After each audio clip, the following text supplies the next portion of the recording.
Hey guys, welcome to Lucy's Paradise Podcast. Thank you so much for joining us. I have a really exciting guest. I have Aaron Gomez, aka Aaron. Thank you, Aaron, for joining us. So first off, if you could tell me a little bit about yourself and how we know each other. Okay. So we actually know each other through a mutual friend, Brian Hunley. He's actually been on your show before, right? So He's awesome. yeah, good guy, good guy. Like honestly, he and I met through school, and then I had the opportunity to help him film and also photograph his journey when he was competing for Stingray. Yeah, that was And so awesome. that was something that like he and I got really close actually. Like we would not only talk about fitness, but we would also talk about some of the things that we endured during our time in service, right? And so Right, like we had a yeah. little bit of a connection I more feel like than there's always that little bond that with exactly. anyone you find out that's like in the military. Yeah. Like once you break down that barrier, right, and you're like, oh, hey, you're like me, right? I was like, oh, we could talk about this, right? So Yeah. like, let's talk, right? So Yeah. it was just a friendship that actually built a little bit more past the photography and like, hey, can you meet me at this time and take pictures of me? No. We That's can, good. yeah, we can do something more. Yeah, So, yeah. Yeah, that's what I'm about, really, is the creating the relationships with people, I think exactly. that's extremely important. I think that kind of gives us a main purpose Mm. here. And with here being in Hawaii, I think that's kind of a different mentality that Yeah. people have here than they do on the mainland. I notice people on the mainland kind of think they're never going to run into people again. Yeah. Yeah. And a lot of the times that's not even the case. But then here, everybody is just, values everybody individually. So, but tell me about like where you were raised and where you grew up. Oh, all right. Well, so I'm actually a military brat. My was raised in the Army. So I was born in Fort Riley, right? Oh, And so dang. yeah, Kansas. And so I get made fun of a lot about that. Yeah. So I was born there, but then I was raised all over. Germany, Kansas, and then Hawaii, and then my most memories obviously is going to be the Bay Area, right? So Oh, okay. from San Jose, California, right? Nice, So nice. yeah, it's but Hawaii was always home to me, right? Come back, visit family every year. Were your family stationed here at one point Yeah, too? yeah, they're Okay. stationed here, but then I also have family here from both sides of my family, my mom and my dad's side. They were out here, and so we would always come back every year and I would spend the summer here, or Oh, I would okay. go back, to the Bay Area. But yeah, most of my memories are from the Bay Area. Oh, okay. And how was that growing up as a military brat? Both my parents are military Mm-hmm. brats. So I find it interesting because they really pushed my family members and my brothers and sisters to join the military. Yeah. But it's funny because they have such a different perspective because they've never experienced it.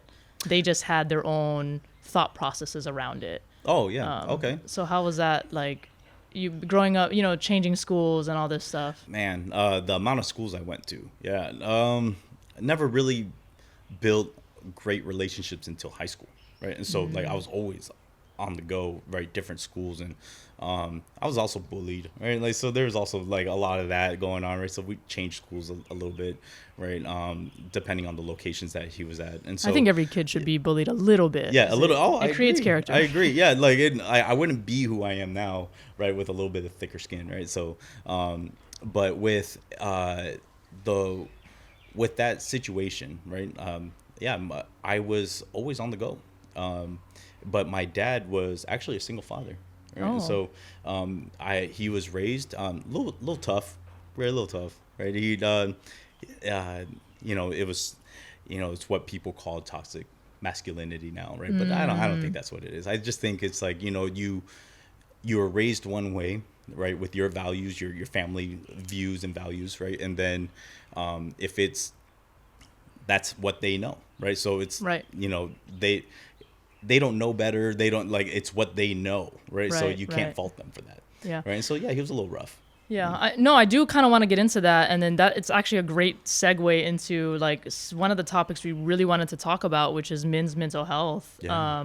And, you mentioned toxic masculinity, like, as a term or like how people are talking about it. But it is interesting when I think about like people and their father figures, Yeah. like Yeah. how their thought processes are. Yeah. So like what was tough about him? Like what kind of... That it was a different time, right? Obviously, like we can't do some of the things that they did or he did during that time, which was I mean, honestly, in today's world. Because I think even spanking is like so frowned upon that it's Oh, like yes. ridiculous. Yeah, I think Like it I don't is, think I ever learned anything from going in timeout. Yeah, like yeah, that's yeah. let's be Yeah. real. Like Yeah, yeah. that's not a consequence, and that doesn't create a fear in me to like not do the wrong thing. When I think and obviously there's a line between like a toxic and abuse and discipline. There's a very fine line, but I think that the discipline with children in terms of spanking, because I was definitely spanked as a child, Yeah. and I think to some degree and certain kids, I think it's very useful. Yeah. Not all kids. Yeah. There are some kids that need a little bit of that extra push, but I do agree with you. Being a father myself, I do not, right, give my kids lickings at all. Like I just don't, right? Yeah. Or spankings or anything, right? So Yeah. it's not something that I do, right? But I do have the look. It's when I turn my head and I make eye contact and I don't say anything, it's hey, dad's mad. Yeah, They yeah. gotta tone it down. Yeah. There's like power in that, you know what I Yeah. mean? Like, and that's the fear. Like, you didn't even have to take the next step, No, you know what I mean? exactly. Yeah, and which I think that just shows great parenting, Yeah. that and your kid is probably just like great, you know what I mean? And that they won't push you that far, Yeah, even doing just the look. Yeah. Right. I'm not, just that fear alone, right? He still has his manners afterwards, and he apologizes, and I don't even have to tell him, right? He apologizes. He's like, "Dad, I'm sorry, I did this. Yeah, that's good. Dad, I'm sorry that I know you were upset." Right, and it's like, I think too when they realize, like even with my nephew, like when they realize that they can resolve the situation, yeah, as they gain maturity and stuff, I think they're more willing to like, kind of like, oh, okay, I don't need to like throw a whole tantrum. I can just be like, yeah, no, he knows that there is like I let him have so much freedom, right? He's 8, right? And so I let him have a lot of freedom, and I'm trying to build that independency for him, right? He needs to realize like, hey, dad's not always going to be there like when you need to get something done, so you need to learn these things on your own. And so if it's my job and I catch it at the moment, then it's my job to like to put that fear in him, like to make sure like, hey, this is right, this is wrong, whatever it is, right? So do you tell him like stories? Like, well, what I do with my nephews is like I tell them stories of my mistakes. Yeah, kind of. And I'll tell them, I'm like, dude, when I was your age, like I would have never got away with this. Yeah. And like I kind of tell them like not to like. The only reason I say that is like I want my nephew to realize like you're having it way easier than it could be. Yeah. You know what I mean? And because of things have changed and there's such a shift, I think everybody now, parents nowadays, they're scared to discipline their children. Yeah. Some people. Yeah. No, I agree with that actually. I do agree that there are kids out there that just need this discipline, right? They do. Yeah. Or you're gonna read about them later on. Right, Yeah. about how they could get away with something because they were taught their whole lives that they could get away with something, but rather than fixing it, right? And so like later on in their lives, right, like they might think that they're untouchable, and then like some huge consequences might come from that. Dang, that's crazy. So in terms of like men's mental health, and you were in the Coast Guard and you had some experiences, did you have like talking more about that portion of it? I kind of want to get into that because I feel like men in our society have such different pressures. I could never speak on it, obviously, because I'm in a different position and I'm not a guy. But I see it and I saw it when I was in the military with some of my guy friends. And it was like kind of heartbreaking because they have such a realm of expectation that like I could never understand. And it would like stress them out every day. And so I just kind of wonder about that, because males are already comparing themselves and challenging each other. And, there are the great ones like Brian, for example, that like build other people up, and are positive and stuff.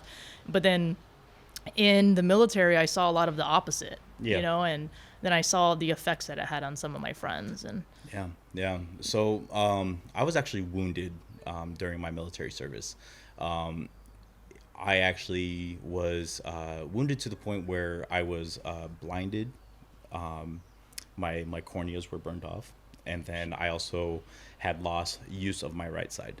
And so being told that I wasn't going to walk again, or I may not see, right, those were some of the things I would hear, right? But I had that mentality of, you know, let's see, right? Like you're telling me I can't, I'm telling you I'm going to, right? And and I had the opportunity to serve my country still after that accident. That accident happened early in my career. Oh, wow. Right. And so I went on for another 11 years past Jeez. that. Right. And so like once I proved everybody wrong, because That's you know, crazy. I have so much love for doctors and whatnot. Yeah. But my true love is for the physical therapists. Right. Yeah. I'm gonna say that, Yeah. right? Right. Yeah. Because I had somebody who read a textbook of like what my symptoms were, instead of listening to what I was telling them what my body felt like. Right. And so they were so quick to tell me what they read as opposed to listening to what I had to say. Now, the physical therapist would pull me aside and be like, where are you feeling the pain? And they were able to just go straight to and pinpoint it. And then they helped me get back on my feet. And then after that, my body started to, you know, regenerate. I guess corneas is just a film, right, on top of your eyes, right? And so those started to regrow back. And, you know, I still have some You were like an issues. X-Men, just growing back. Just like regenerating. Right. But no, you know, so even after all those injuries, right, that I endured during my time in service, is that, you know, came the mental aspect of it, right? The part that we talked about the physical part, but we never talked about the mental part, like what comes after, right? So I had the mental ability to say, I'm going to do this, right? Somebody telling me that I'm not going to, right? I did it anyways. Yeah. But then, man, did it come with some, like a journey of a roller coaster of like how I'm supposed to feel, right? And not talk about it, right? I had nobody to talk to about it. Yeah. Right? Because And what year was this? Like, this was, you know, my accident happened in 2010. Okay. 2009. Yeah, 2009. And then everything was starting to get better in 2010.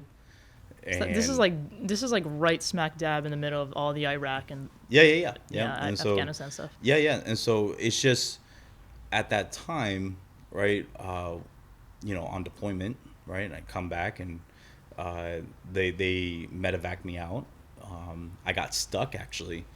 And I got stuck in Micronesia because there's a SAR case, right? I don't remember the white dust that they were sending in envelopes and stuff. And so they had canceled all flights, right? So nobody could come get me. So I'm stuck on this island. I can't see. I'm there with, you know, my corpsman, right? You know, they're helping me out, right? And you know, shout out to Sabrina, right? You know, like I think of her often, right? Because the amount of work that she had to do to make sure that I was okay, you know, while coming off of the boat back to land, right? And then seeking medical help from there. But she did what she could. I always wonder, like, what therapists and stuff, like, how, like, what they think about, like, later in the day, like, if they're just, like, drinking about my life or something, you know? Like, I always wonder that. Yeah, do they go home and do they, like, are they do they hold, that? do they carry that pain, right? Like, because, like, you're unleashing your pain onto somebody else, right? And are they going home? And they are, like, talking about it and stuff, like, objectively and things like that, and you know, my therapist is great because, like, I can tell that, like, these things affect him in a way of, like, you know, and but I'm like, dang, like, I wonder, like, how his weekend went. You know? Yeah, exactly. Like, you know, like, you know, you sometimes when you meet with your therapist, right, I have my small talk, right? When, you know, it's like, oh, how's life? Life's going good, right? Now tell me about this. It's like, oh, we're gonna dive into it. I'm like, okay, all right. I was trying to avoid it. So I was just here to dang, meet with I my wish hour, I had time for small talk. As soon as I get on the screen, I'm just crying already. So it's like, I'm like, dang, I try. Like, I don't have time to tell him ask him how he is. Yeah. Poor guy. No, it's just like, so you do yours online?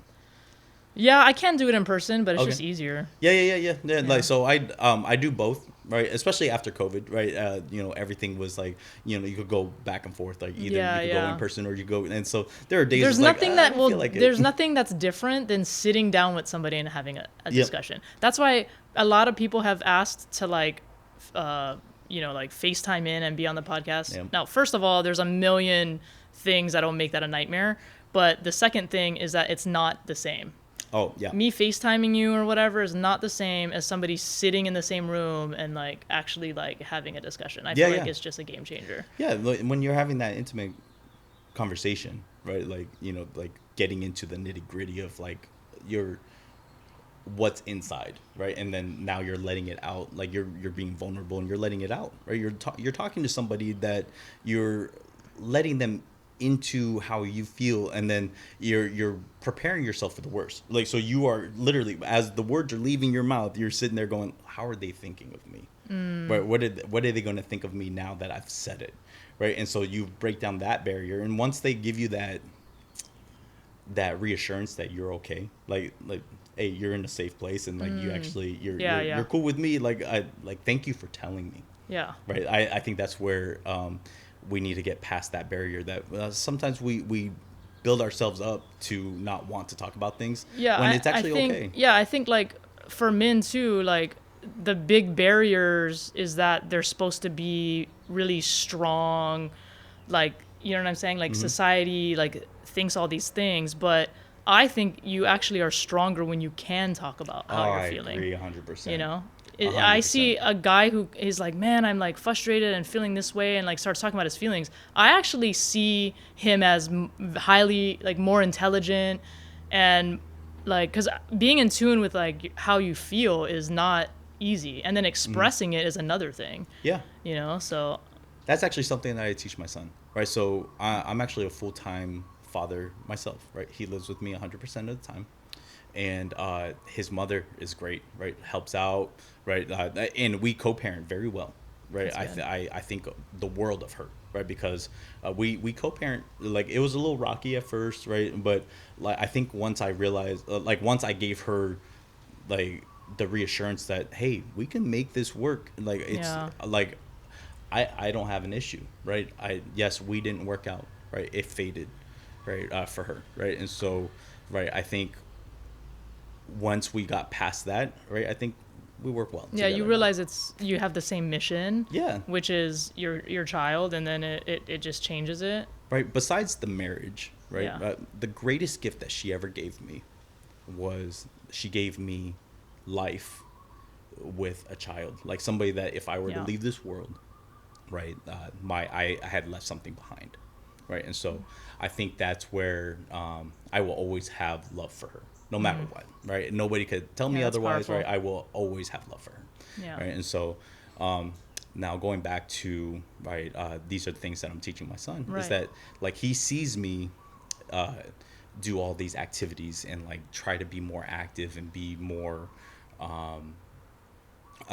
man, right? But he plays football, right? So I'm also over there on the sideline. I'm his biggest cheerleader, right? And I'm over there like cheering him on, and but then I also have to. He's seen me cry, right? I have my bad days too, right? And I try to hide it from him. I'll walk away, right? You know, we got our little apartment and everything. I walk away from him, and then he'll come in because he'll hear me just like, he cares, yeah, right. And I was like, oh, dad's just happy, dude. Like, it's okay, right? And but he sees that, right? And I was like, you know what? Why not teach him that it's okay? Yeah. Right? Because I don't need to like just be masculine all the time. Right? Yeah. Yeah. How did you tap into that? Like, were you always like that, or? I was not. I was very. What changed? Like, what was there like a catalyst in your life that changed, or like was it just what you went through? Divorce, honestly. Oh, yeah? I think it was the you know, my ex-wife. She was there at the peaks of everything wrong that happened in my life, right? And so, like with the accident, like man, the amount of stuff that she had to juggle, right, to make sure that I was okay, right, it wasn't fair to her, right? So, you know, if I had more time, maybe it would have worked out, but you know, it didn't, right? And so I think that, you know, if she, you know, she had a lot on her plate. You had to be a mom, you had to be a wife, you had to be she's also military, right? And like all these things that she had to that's do. a lot. Like she had a lot on her plate. And then not only that, she lost a family member. She lost her mother, right? And then she still had to focus on me. I was like, man, the guilt that I live with every day on that, right? Because I loved her mom, right? And actually, you know, I didn't love, loved. Like, I love her mom. Yeah. Right. Gone or not. Right. She was an amazing woman. Yeah. Right? And I do visit her often, right, or where she's laid to rest, right? But, you know, now being separated from her, I had to tap into that feminine side of myself, right, to make sure that, you know, when he's upset, you know, when my son's upset, I'm like, okay, well, I need to be there for him. I was Because you have right? two choices. You could do Yeah. the same thing your dad Mhm. kind of did, Yeah. which, you know. Yeah, Or which you was can, like, suck it up, right? Don't like yeah. go outside and play, like go be a boy, right? Like Yeah, you know, that There's kind just, of thing. is there just dust in your eye? Or Yeah, there's yeah. just a lot of dust in my Yeah, eye, you know? yeah, exactly. And now, like when I see him crying, I'm like, hey, I'll get down on one knee. I'll get eye level with him, right? I'll make it more like, hey, you and me right now. Yeah. What's going on? Like what do I need to do? Like what do you need to hear from me? Like because I need to tap into that emotion, right? Because I need to know how to fix it. Yeah, support Yeah. him in that Yeah. way. Yeah. So that's something that you know, I deal with often because he's in elementary school, right? So feelings are Yeah. always there, right? He's always going through something. Yeah. I think kids too are a lot more sensitive than we realize, you know what I mean? Mhm. Like, Yeah. I don't know, I see them as little fragile angels, and you have to like shield them from everything, you know, and Yeah. No, I agree. Like, I they're think- not mature enough to handle everything, and Yeah. like life is hard, you know, like if life is hard for us, like life has got to be hard for a kid who doesn't understand half of it. you Yeah, I know? agree with that. I mean, Yeah. my life changed. I went Yeah. through a divorce, separation, right? Got a new place and everything. He lives with me, right? Think about all those changes that I dealt with. Yeah. He's going through it too. Yeah, We're going through it yeah, together, but yeah. we don't talk about it. Yeah, that's Right? true. Like, Yeah. So we're going through the same Yeah. thing, right? But In a different way, different viewpoints. Yeah. Yeah. That's interesting. Dang, man, that's heavy. Yeah. Like sometimes I just don't think that we actually sit back and reflect on the issue that, like, yes, my life is crappy right now, right? Like that I'm going through a hard time, but it's like, man, who else is attached to me that's also going through that crappy time? Yeah. And why are we not talking about it? Right? So yeah, I think once I tapped into that and like we talked about each other's feelings. I mean, I just called his mom the other day, right?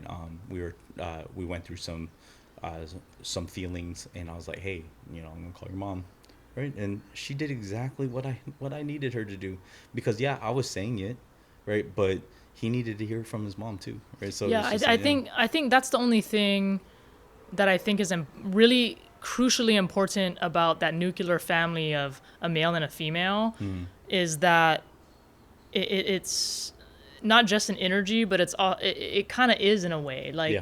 it's different when my dad would critique me on something or say something to me or scold me. And then it was different when my mom would critique me and say something and scold me. But also the way that I was raised, both of my parents were married for almost 45 years before my dad passed away. My mom's now wow. widowed. I'm pretty sure she's never gonna marry or anything like that again, just because she has no desire to. And my dad told a psychic to tell my mom that they're still married even though he's dead. And that's honestly, to God, that's how my dad was. Yeah. My dad was like the pushover, like, I mean, he was not somebody that you could think of as like, oh yeah, he's like a masculine man. Like my dad, but he was very liked by everybody. Yeah. Super funny, goofy. Almost everybody in Wahiwa probably still knows about him, and the people that do know him, you know, then now that he's passed away, I talk to some of the people at Foodland he used to work with, you know, when I go there, and they're like, oh, George's daughter, and they'll like, oh, I'm miss seeing all him. the memories. Yeah, that they have yeah, of the him. memory. That's what he you was just wanna a do. fun guy, Yeah. and like, no, yeah, he was goofy. He was more of a goofball. Yeah. You know, like I wouldn't have seen my dad as like a masculine type, that you know, the textbook masculine. But my mom was definitely the one that like wore the pants and was like strict and like all that. So, but I think it matters because when I look at my sister and how she raises her boys, my sister's very like soft and expressive, and like my nephews are very sensitive and like expressive, and so I can see that dynamic. You know, it's just interesting. Yeah, every family is important, different. like- Like it's the way you know things, right? And so I Yeah. don't fault my dad for treating me the way he did, because and it's funny, it's like, people talk about it all the time, is that the grandparents, the grandparents change, right? And so as a parent, they were so hard on their kids. Yeah. But then when they become the grandparents, they're like, oh, here's an extra cookie, or here's the $20 in your birthday card, right? That kind of thing. It was like, where was that? Like when I was growing up. Like, Yeah. Why are you so We're nice watching now? all these different evolvements, and you're like, man, I wish I was on this chapter. But yeah, I mean, but I mean, you say involvement, right? Like it's just evolving in general, is that, we don't, we also don't realize that everything is a chapter, right? Like, so like nobody is supposed to ever be the same, right? Yeah. You grow into who you want to be. If you're not growing, then you're just sitting and being stagnant. Like Right. you're saying the poor me, right? Like, so, Yeah. like if you're not growing, then you're doing something wrong. Yeah, So. yeah, that's good. That's beautiful. I'm glad that you like teach him all that stuff. It sounds like you're a great dad. So, and I think that's important. I a lot of my buddies in the military, when they would talk to me about their kids and stuff, you could really tell who was like super like passionate, and like who was like really like it mattered to them to be there. And I would tell them, because I had my dad my whole life. I'm like, dude, it matters. Yeah, Like it it does freaking matter. matters, dude. It does matter. Yeah. I actually have a friend of mine on my son's football team because I'm so involved, right, with everything that he does. They the running joke is that we were drinking, the parents, right, the kids were playing, right, we were having like a little party, for the kids to celebrate their end of season type thing. Oh yeah. And so and the parents were drinking, and she just comes out and says, I thought you were a gay dad. And I was like, oh, do I give that off? I was like, I did not. And she was like, no, it's just you were out there just like cheering him on. And she was like, you don't see that, right? Because the dads are always usually working. And they're mean. Or they're very mean. Yeah, exactly. And so the attitude and here is kind of I was out mean. there going like, let's go. I was like, come on. Like, But, I'm cheering him on. Yeah, like I'm so involved, right? And not all dads are like that. Yeah, right. yeah. But there are ones who are more distant, right? And it's like, they come in like, mom's talking to them and they're not listening to mom, and dad walks into the room, doesn't even say anything, just, oh, okay, yeah, dad's serious. Yeah. So Yeah. I think that That's funny. Yeah, like, but yeah, we had a good laugh She's about like, it. thanks for cheering, but my gaydar went off. Yeah. About you. Any Happy Pride Month, by the way, Yeah, guys. yeah. We'll tag that in. But it's also Men's Mental Health Awareness Month, and I grew up in San Francisco, in my 20s, so I definitely experienced all of the Pride stuff. Oh, yeah. But I think that really emphasizing men's mental health is huge, and something that I'm really passionate about, because I've had experiences seeing my guy friends suffer, in weird situations like that, and I was like, dang, like then I was thinking, I was like, dang, if it's hard, I feel like it's hard for me as a female, but imagine being a guy challenging all these other guys who are just as athletic, right? Because there's always a guy that can run the fastest, there's always a guy that can lift the most, right? Yep. But then in the military, now that the way that the PT test is set up, the ACFT has all these different categories, and you're seeing all these guys being like, oh my God, because you do have the guys that are extremely physically fit, that take the gym seriously, that love it.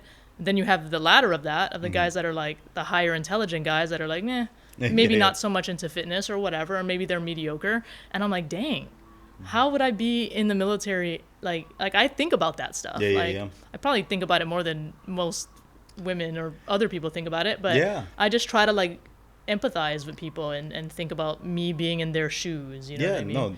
Oh, trust me. There's always that that man versus man issue in the military where you don't even have to say it, but when an alpha walks in the room, right? And it's like, and then you see the other guys like, right? Like it's like, okay, man, just everybody just, you can sit here if you want. I was just keeping it warm, right? No, there is that the alpha energy, and so, but it's who you choose to be too, right? I mean, just like any workplace, right? The military, you have your guys who are really into video games, you have your guys who are really into their job, and then you have the guys who are really into fitness and gung-ho about. But then when you think about all three of those different types, right, you think about like, okay, this guy is into video games, right, he has an outlet, right, he has an escape away from the world that we live in. Right, we have this guy that's really into their job, again, another outlet. Right, something that it's like, okay, I choose to be at work, right, I want to put food and bread on the table. Well, I think too, right. you're getting a feeling of accomplishment with each one, right? Exactly. Like fitness, you get a feeling of accomplishment. Playing video games, at times there is a feeling of accomplishment. When we get that dub in Warzone, like we're like, exactly. And then you get the the very masculine, right? But then all those traits, like once you leave the military, who are the ones who are thriving really, right? You have the guy who focused on just fitness his whole career. Right, fitness dies like along with our body ages, right? So what did you do on the mental side, right? Like because mentally, yeah, it does help, right? I will always plug like, hey, fitness is huge, right? Well, mental, there's a mental fitness, like a mental, and that's why, like, when people talk to me, oh, you're always, and my little tag or whatever is Lucy in the gym with weights, right? That's always been my thing, or Lucy in the gym, and it's always been my thing. But the gym, like for me, it wasn't even necessarily just working out. Some of my favorite things to do, one of them is to go in the sauna and literally meditate. Like go in the sauna, I'm sitting there, obviously it's getting hotter and hotter or whatever. And I'm just like kind of meditating, but also thinking about, like, reflecting on my day and just thinking about the things that, like, where I am, like, in my life, like the things I'm going through or the things. And I mean, I'm telling you, I've been in that sauna in so many, the same one, because I was a member at Mililani for like 6 years before I got out of the military. So it's been like almost 8 years of being a member there, going in that same sauna and having all these different thoughts and these different phases of my life. And then at one point I was in that sauna with, my wife, who's now my ex-wife, so similar to you, obviously I went through a divorce, and I think that you learn so much going through a divorce. You so much. It's insane. Like how strong you are. Like you thought you had to lean on your partner a lot for a lot of things, and you're actually a lot stronger than you think you are. I think that in general. I actually learned that when I was on the special reaction team, that I learned that you're stronger than you think you are all the time. Even when you think you reached your peak, like, oh my God, this is the hardest thing I ever went through, I'm about to lose my mind. It's like, you can even go further than that. You just, like, I think everybody kind of has that, like, fake plateau. Like, it's not real. Because, like, I feel like we are people and humans, it's human nature, like, you stand in your own way all the time, like all your fears and all that. And I tell my girlfriend this, I always say this to her. She's so annoyed because she's like, stop saying all these freaking Gandhi quotes to me. But I'm like, it's not Gandhi, dude. But it's me. it's me, Lucy. I'm Gandhi. But no, I'll say like I do have these like quotes though. But I'm like, I'll say stuff like, bliss is on the other side of fear. Like I'll say that, like stuff like that. You know what I mean? Like faith is stronger than fear, like things like that. And then she rolls her eyes, but I'm like, but am I wrong though? Am I wrong? But I like that, bliss is on the other side of fear. And I really like that one, because when you are scared to do something, like I was scared to create a podcast. Like to step out of your comfort zone, right? Actually, I my comfort zone was so with all those struggles and things that I went through, right, and I'll plug this in, is that I believe in military veterans and also active duty. You need to seek help. So there are programs out there that help you. And so there's, I was a part of the Wounded Warrior Project, right? The Wounded Warrior program, like, and then like after that, it was like, hey, have you heard about the Navy team, right? And I was like, okay, what's the Navy team, right?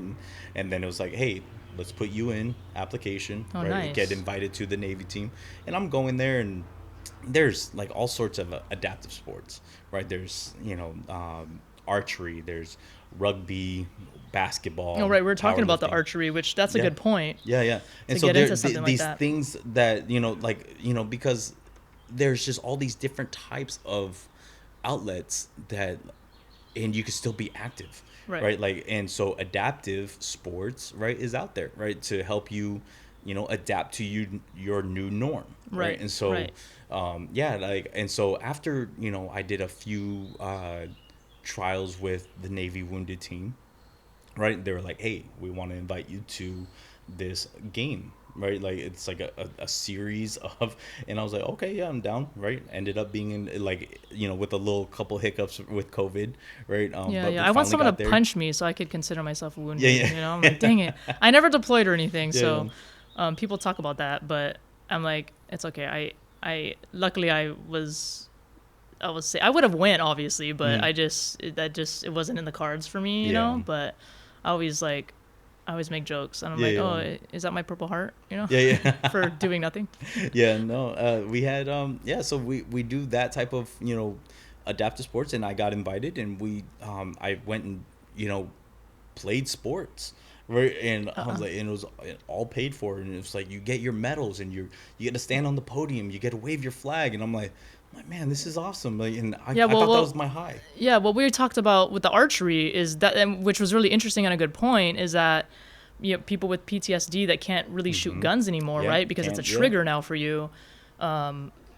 And that's what I'm most thankful for, honestly, that I didn't experience any of that, is that because I love guns and I love shooting, and so that archery is such a great alternative to be able to like kind of do the similar thing with the accuracy and stuff Yeah, that we yeah. discussed. And I'm like, dang, that I never thought about that. And so when you mentioned that was one of the things, I was like, dang, that's a good That's point. something like, yeah, you could still, focus. You could still put your capacity into the vision of And it's like, that's quiet. where I want to be, like, and it's like, and you still focus on that breathing, right? So when Yeah. when you're shooting, they tell you to, Yeah. it takes this amount of pressure, right? And you're sitting there, and then you let it go, Yeah. right? Like same thing with archery. You're just like, okay, zoning in, right? And then there's all these different types of things. And I actually, once I push past the Navy team, right, I'm now competing on the world level, right? So I actually have been invited to go compete with Team USA,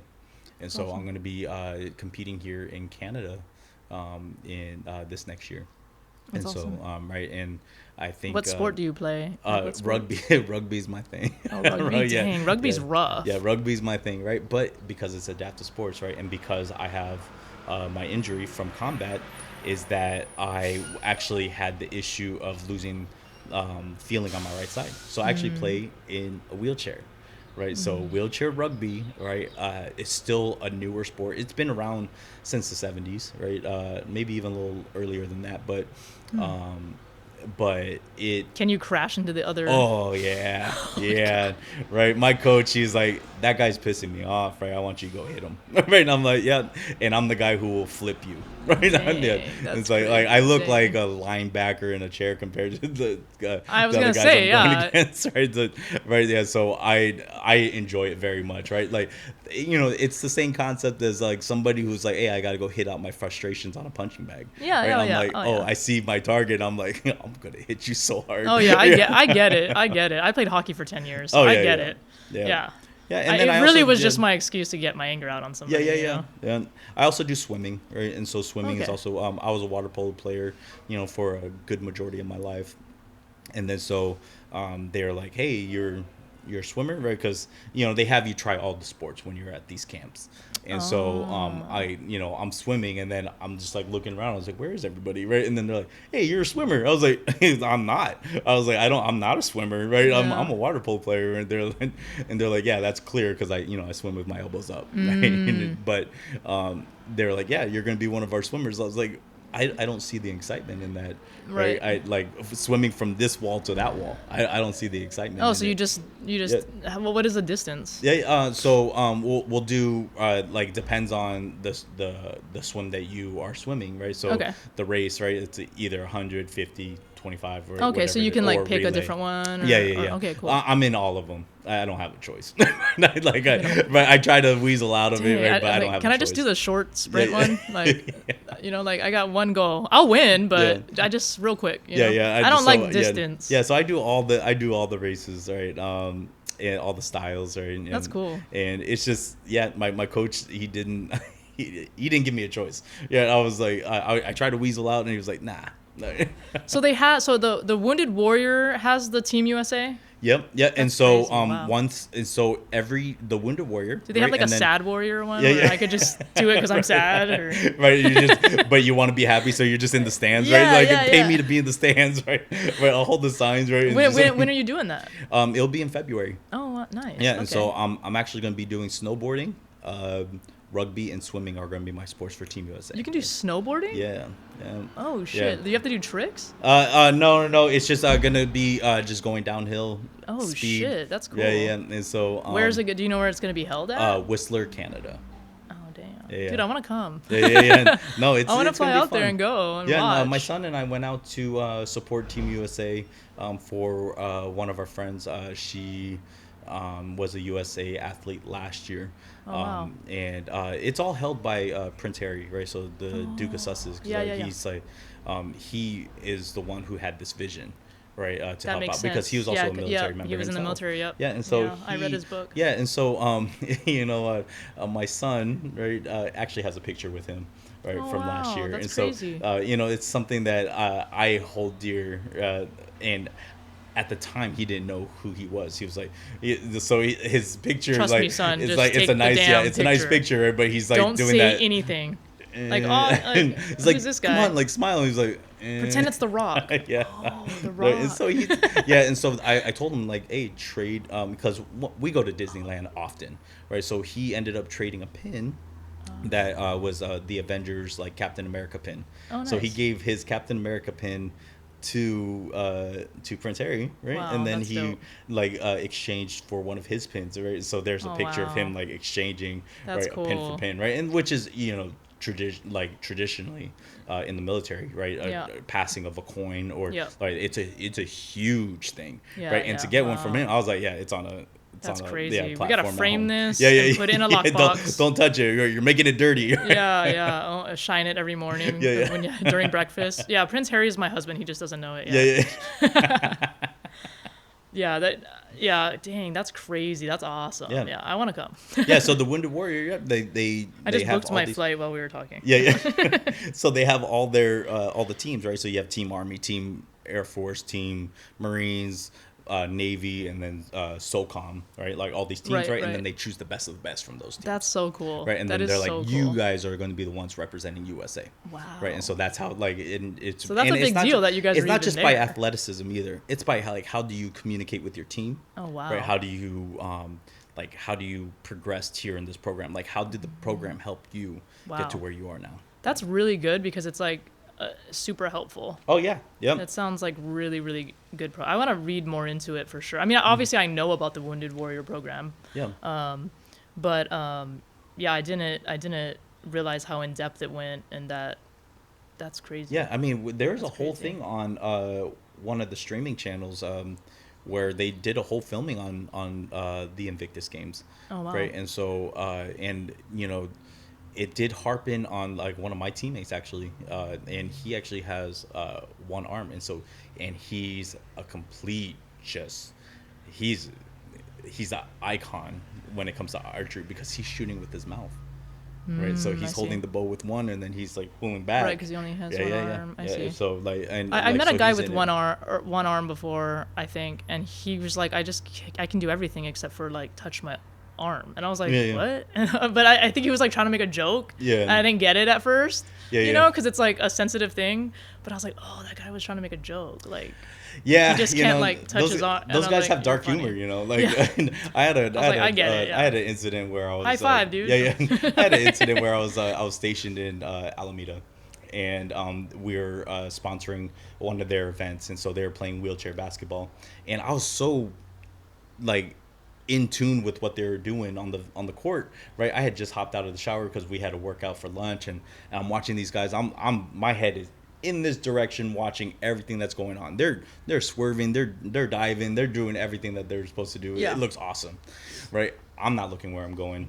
I trip, I fall right on top of this guy. My Oh, palms shit. are straight into his legs. He's in his wheelchair, and he's screaming at the top of his lungs Oh my in the God. whole gym. This gym is like one of those old military gyms, right? It just echoes. Oh no. Right, so he's just like, oh my god, my legs, my leg, Oh, and he's then fucking with you. oh man, he's messing with me. I'm like, oh, I'm so sorry. I dropped my bag, right? I'm like trying to like, everybody's It's looking at me. I'm awkward. like, and he's like, he's I'm like- just kidding, man. I haven't felt my legs in 15 years. I'm like, you're going to hell. Man, fuck Like, you, man. yeah, you're going to hell. I'll Like, fight you later.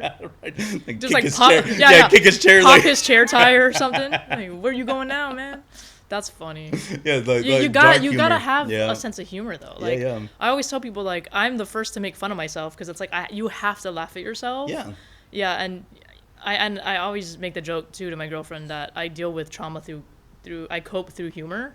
So and like she doesn't really quite understand it, because like she's a little more sensitive. So I'll make these jokes and she's like, "That's not funny," and I'm like, well, "It is. Can we laugh at it like next week?" Because like it is kind of funny. Yeah. I like to laugh at myself. So I used to check in all the new people that would come to our unit, right? So I would, and one of my buddies, Lucas, he would laugh at me because I made up this fake questionnaire, right, of like how to check in people, right? It was just something that I did, That's right? funny. And so there was this guy, his last name actually happened to be Gomez, right? So I'm like, hey, Gomez. So I was like, tell me a little bit about yourself. I was like, your parents still around? Right? And he was like, yeah, they're still around. I was like, and they're married and everything. And I'm like taking notes, like, but I'm just like, Pretending? I'm just Yeah. scribbling. I'm not even writing anything down. I'm just like This is doing required? little zigzag lines, right? And then he's like, yeah, my parents are still married. And I was just like, oh wow, lucky, right? Right? I was like, yeah, both of them. I was like, you probably get like birthday cards, right? And then he was like, yeah, I get birthday cards. I was like, with like money. Right, Ask so him random. He's like, and then what and does I this was have like, to do with my intake, yeah, bro? yeah, and then he's just like, oh, do you not have your parents? I was like, well, I have my dad, but my mom, I don't know where she's at, but I think she remembers who I am. Oh my god. But yeah, it sounds like you got two loving parents. Awesome, dude, awesome.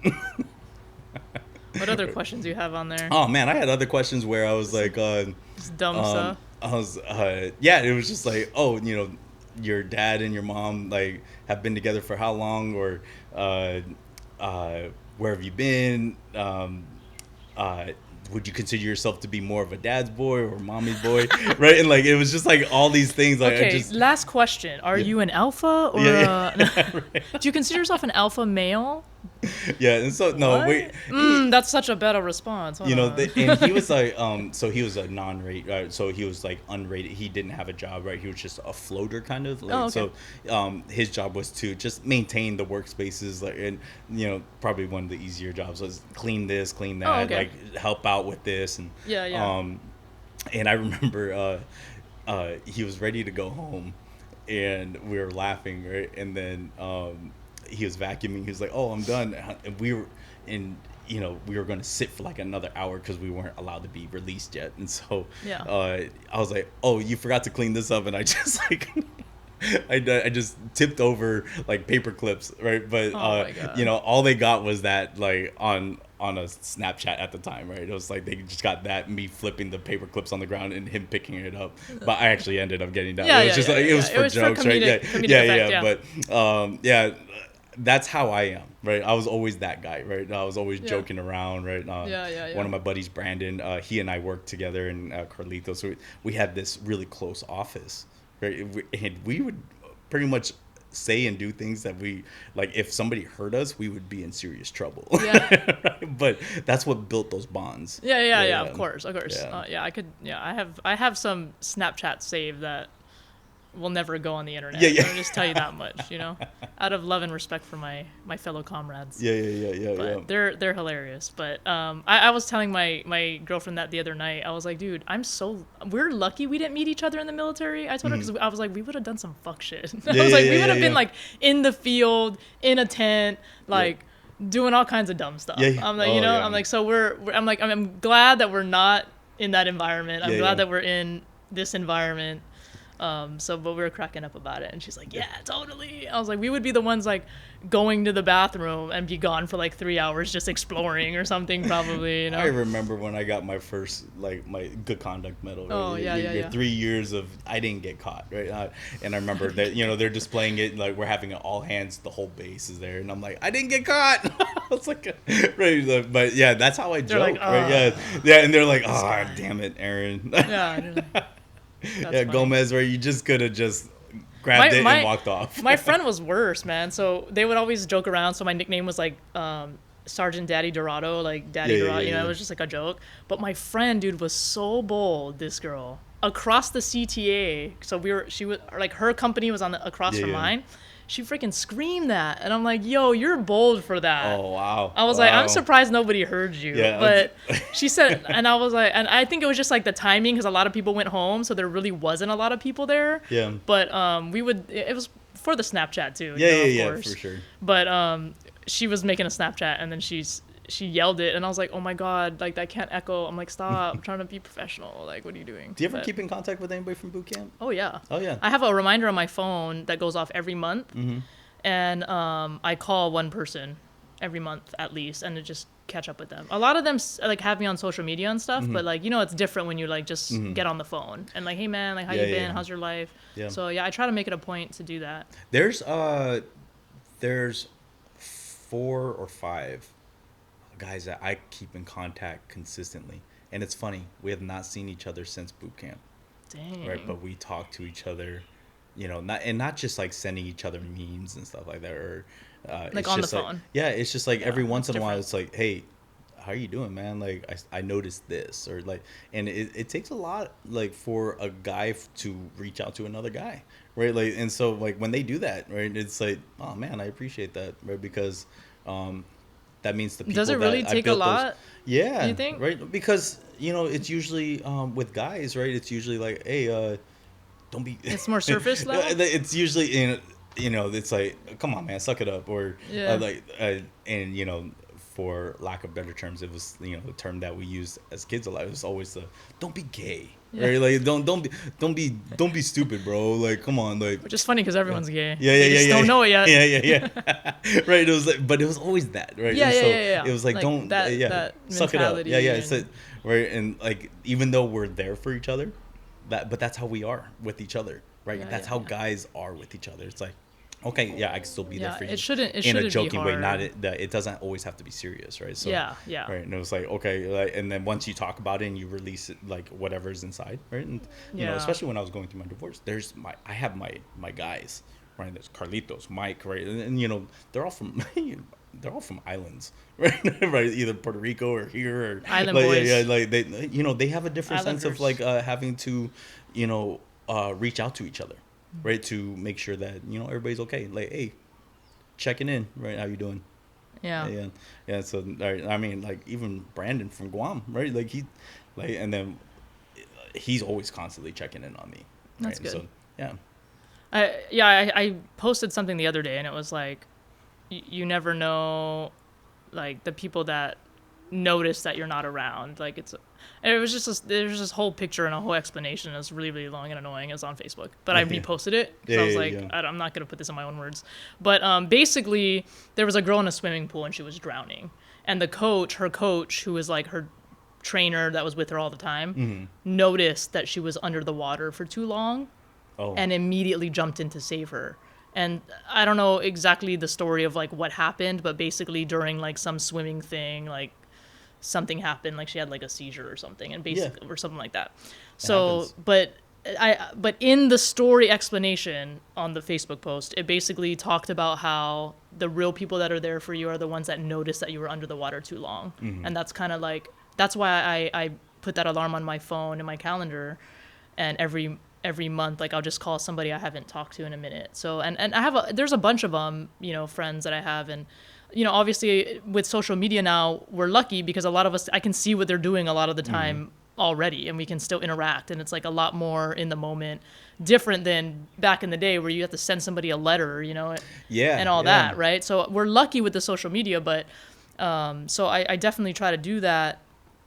But yeah, I think that really hit me because I was like, dang, that's a good point. Like who are the ones that are super close in your circle that realize, oh wait, I haven't seen what he's doing, and not everybody goes on social media and posts their whole life like I do. My buddy Lucas, he has no social media right now, right? He has social media, but he took a mental break, right? Because it was like having to like always update, and there's some stuff going on in his life, right? And being a dad, and then also being a military member and all that stuff, right? There's a lot of stuff that everybody carries this load, right? And we just don't talk about it, right? So he called me last week and he's like, hey man, haven't heard from you in like a month, right? Just checking in. And I'm like, man, I love this guy. Because when they check in, like, it means the world to me, because we'll talk on the phone as if time has never passed. So your guys are finally understanding why us women go to Starbucks and why we go to the bathroom together. We're just talking and checking in with each other constantly. Is it true you guys have a couch in the bathroom? Some bathrooms have couches. It's ridiculous. I'm like, we're not staying in here this long, guys. Let's get out of here. Yeah, but the best bonds are the ones in the drunken bathroom. And the girl's like, oh my God, you're close. Right, if I had a couch in my bathroom, maybe my legs wouldn't fall asleep. Like, right, but like, you guys are lucky, right? That sounds more comfortable. Yeah. There's a different bond, I think. But there's a lot of bromance.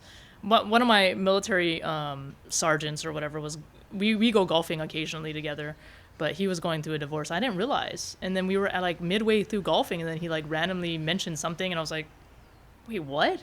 I'm like, dude, that's a big deal. Like, we should talk about that. Like, do you want to talk about that? Because like, obviously I went through it already, And he was like, he's like, and then he kind of did open up to me a little bit, and it's just sad, when because I think drinking is a big thing, that people, obviously coping mechanisms that aren't healthy like drinking are big, and especially in the military where it is kind of a frat culture, like living the barracks. I lived in the barracks for some time, and it is a frat, and that's what's actually fun about living in the barracks. I'm not gonna lie, like because I was older in the military. I joined at 27. Oh and wow! Yeah. That just makes it fun. Like I was like, oh, I feel like I'm in college again, or whatever, So you're the one that everybody was like, oh, you could go buy us. Well, I would never break the law. Yeah. For sure. So no, I would never do that. But I might not have asked you how old you were if you were like drinking with me. Like, maybe. I mean, obviously, I like to get to know people, so I'm sure it would come up at one point, but. I also just don't dictate other adults, so it's like it is what it is. But I don't really like, I don't agree with that. But obviously I did that when I was younger. I was probably drinking alcohol at like 15, smoking weed at 15. Yeah. But I also grew up in Wahiwa. Like that's normal. Yeah, that is very normal. Yeah. And I think it wasn't too bad. I didn't have like a problem, but I was hanging out with like. Basically, like me as a teenager, I was hanging out with all the guys on Schofield that were like about to go to Iraq. Like those were my friends. Like, and the guys that came back and all that, like those were all my friends, like back in the day. So when I was 17 and 18, like those are like some of the guys I dated or some of the guys I was hanging around. I remember I brought a bottle. I was holding a bottle of like a half drinking bottle of Tanqueray, and I told my friend, let's go find a party. And we literally just followed the noise, and whichever house was the noisiest. Yes. I knocked on their backyard, and they were like, what the? And there's all these military dudes, and I'll never forget this dude, white dude, like bald head, some sergeant dude. He was probably like a sergeant first class, and I was like 18. And I was like, hey man, like I'm gonna join you guys' party. I brought alcohol, and of course he's already drunk as hell. Like, come in, what up? And like I would party there all the time. Like I could have been in some really compromising situations, but I wasn't. The soldiers I was around were just really awesome people, like from all over the world, and party animals. Nobody drinks like guys in the military, I tell you that much, or Marines. Yes, I agree with that, right? Like, I'm a very light drinker, right? But when you get me with the other guys, it's like, I was like, I can hang, right? And then, I'm the guy that everybody's, I was like, oh man, I shouldn't have done that. I'm the babysitter now. Well, I wanted to shout this out real quick before the podcast ends. This is my brother's new hat, sober as fuck. You can get it at onlybeenfriend.com. So awesome. That is a very cool hat. Yeah, I don't drink anymore. My friend and I kind of made a little pact with each other, and I don't think I have any desire to do it again. It just never really brought any positivity to me. I can tell you I have alcohol in my fridge that's been sitting there for maybe a year now, right? And I'm Yeah, like, just in case. I was yeah, like, it's I don't really know, for but like yeah. my guests at this point. Yeah. Like I really don't drink. And when That's I do good. drink, I babysit a lot. Well, there's a lot of non-alcoholic things coming out now. Like Yeah. White Claw just came out with one. Really? That now I Oh. want to try it. Yeah, Yeah, I just want yeah. to try it just to see like what it tastes like, and Yeah. it's zero alcohol in it. And I'm like, this is the trend, and this is where it's going because it for a reason. You know what I mean? And I think it's Because we relied on it too much. We relied on we're it, using and it in a yeah. negative way. I was gonna ask you if you meditated. I do meditate, right? okay. I do. I enjoy it very much, right? And I also, my form of journaling actually is not journaling like other people. I actually journal through dance, Oh, right? So I will find a spot and I will just play the music as loud as possible, and I will just go off and like just. Dude, this just guy be is gay. lost in- No, I'm yeah. So That's- so gay, right? Right? No, but I Oh, will. my Yeah, I would just like yeah. that's what I'll- Scarlet is for. Yeah. Scarlet. You ever been there? Yeah, no. Yeah, I mean, I've actually have maybe once, maybe once. I do remember. Guys would buy you so many drinks. I did You have a should lot go. of drinks. So Yeah. yes, maybe once. Just go to dance. Just go to journal. You know. Yep. I'm just journaling here. Yeah. But do you want to say or plug anything else? Because you want to plug your photography before we head out? Yeah. No. So with photography, my photography brand is called Saga Seizing, right? Meaning that I am capturing the moment, like I'm capturing the story, right? So seizing the story Seizing. and like having it Oh, yeah, I like like capture that. at that moment. Saga right? Seizing, yeah, So that's Saga cool. Seizing is my brand, and it started off as a way for me to just have a hobby, right? And Yeah. then it just started branching out, and it was like a skill that I had, and people wanted to have it. And then my ideation behind it is that like because I lost my vision, right? I enjoy taking photos very much. That I still have repercussions from that accident. That if I were to lose my vision again, right? At least Yeah. like you would be able to see something that I left. Like this is what he Right. saw, right? And Right, so. right. And then also with my photography, I keep my prices low, right? And because I understand that everything is going up, I still like the most expensive thing that I have right now is like if I'm just doing like a personal shoot for somebody, it's like for a family photo session, I'm only charging $100 for a family of 4. Wow. Right? But like if there's like a family of 5, I'm like, okay, $10 for the extra person, right? Yeah, but yeah, it's yeah. that way so I could still pay for all my gear, but for the most part it's something that I enjoy You're doing. passionate I'm not about trying it. to make a like A once I start living. putting an income or like a money on it, right? It doesn't become a passion anymore. I don't think. Like Yeah, I yeah. think it just becomes You don't wanna a take that job. away. Yeah. Yeah. Yeah, and so I'm like really trying to just make sure that people are able to capture those moments, right? Because I'm capturing my moments with my son, right? Yeah. So right, if you could pay somebody and have it professionally done, right, and capture Right. those moments for you, Yeah, right, then yeah. I think you should, right? And I will plug that in, is that I will keep my rates low, right? Because What is your Instagram? my Instagram is Saga Seizing, so that's SAGASEIZING .photography, right? And then you could also right, you'll find like all the different types of things I do. I do maternity shoots, I do family photos, sports photography is where I actually started, right? Was taking action shots, and my thing was that everybody knew who I was because I was taking action shots and printing it there on site, right? And so I was able to print Wow. their children like running That's the ball crazy. or like, and I'm just like, okay, like, "That happened that's 5 my seconds ago. yeah, What that the was my heck?" yeah, and I'm like already printing it I'm out. I'm like, oh, there you psychic. go, right? Yeah, right. So like, "What the hell?" and so like the amount of technology that we are able to use. We're so now and then. lucky. Yeah. I'm so glad I live in this time. Yeah. Yeah, I couldn't do it with the phone that was circly Yeah. and all that. I couldn't do that. Oh, the attached rot- to the you're talking about wall, the rotary. Please, yeah. phone, and you're like attached to the wall. No, man, I want to walk all. I want to do a whole lap. Yeah, with my- flirting. with my Flirting phone. on the phone, right? Doing the whole. Yeah, I want to flirt while I'm grocery shopping. you know? Yeah. Kelly Kapowski, like kicking your feet on the bed, right? Yeah. Well, thank you guys so much for joining us today. I would love to have you on again. Go and follow Aaron, if you haven't already, Aaron Gomez, thank you so much. Yeah, you're Appreciate you. welcome. And thank you guys so much for watching Lucy's Paradise podcast. Aloha.